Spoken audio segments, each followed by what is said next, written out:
নমস্কার। কবি শুভ দাশগুপ্তের লেখা কবিতা আমি সুভাষ।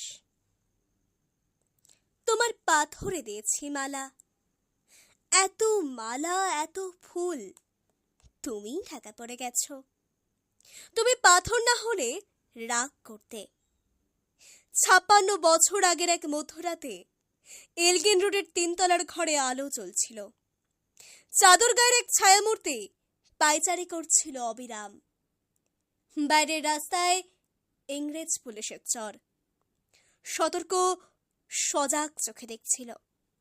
তার সব সতর্কতাকে বুদ্ধ বানিয়ে তুমি তখন অন্ধকার চিরে ছুটে চলেছ আলোর পথে।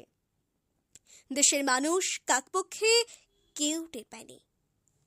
তুমি চলে যাবার পর ৫৬টা শীত, বর্ষা, গ্রীষ্ম উধাও, তুমিও। সেই থেকে প্রত্যেক জানুয়ারিতে পৃথিবীর এপাড়া ওপাড়া সব মাটিতে তোমার অনুস্বর পায়ের ছাপ, সব রাইফেলে তোমার বুকের বারুদ, সব কুচকা আছে তোমার স্বপ্নের ছন্দ। পরুষ পাথরের মতো স্বাধীনতাকে খুঁজেছে তোমার অন্তরে লুকিয়ে থাকা খ্যাপা। তোমার গন্তব্য ছিল স্বাধীনতা, তোমার পথ ছিল স্বাধীনতা, তোমার স্বপ্ন ছিল স্বাধীনতা, তোমার প্রেম ছিল স্বাধীনতা।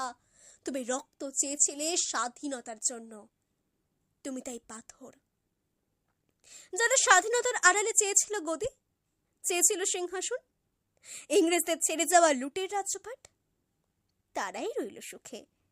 ভারতবর্ষের টাকায় তাদের মুখ, তোমার নয়। ভারতবর্ষের অফিসে আদালতে তাদের ছবি, তোমার নয়। ভারতবর্ষের সংবিধানে তাদের শৈশাবোধ, তোমার নয়। ইংরেজ গরিব মানুষকে পায়ের নিচে রাখত, আমরা বড় লোকদের মাথায় করে রেখেছি। স্মাগলার কিংবা ডাকাতকে জোর হাতে সভাপতির আসনে আহ্বান করেছে। ইংরেজ এদেশের ধন সম্পত্তি লুট করত, আমরা দেশটাকে বেচে দিচ্ছি। ইংরেজিতে চাবুক, লাঠি, গুলি, আমরা দিচ্ছি মস্তান মাফিয়া নেতার বুলি।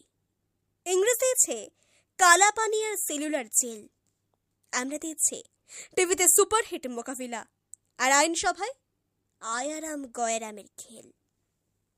৫৬ বছর আগের এক মধ্যরাতে পরাধীন এই দেশ ছেড়ে তুমি চলে গেছিলে স্বাধীন এক স্বদেশে ফিরে আসার স্বপ্ন নিয়ে। তুমি ফিরে আসনি, স্বাধীনতা এসেছে। তার কাঁধের ঝুলে ভরে নিয়ে এসেছে ভোট নামক রাজস্ব যজ্ঞ, গণতন্ত্র নামক চিরায়ত মৎস্যান্যায়, প্রগতি নামক লোক ঠকানো স্ট্যাটিস্টিক্স, সংহতি নামক বিস্ফোরণের চুরমার, ঐতিহ্য নামক মন্দির মসজিদের ঝগড়া, সমুদ্র হিমাচলে ভরি দেওয়া ভাষণ ভাষণ আর ভাষণ।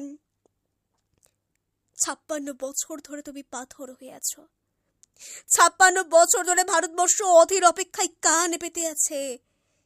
ইথার তরঙ্গে কবে হঠাৎ শোনা যাবে স্বাধীনতার নিজস্ব কণ্ঠস্বর। আমি সুভাষ বলছি। নমস্কার।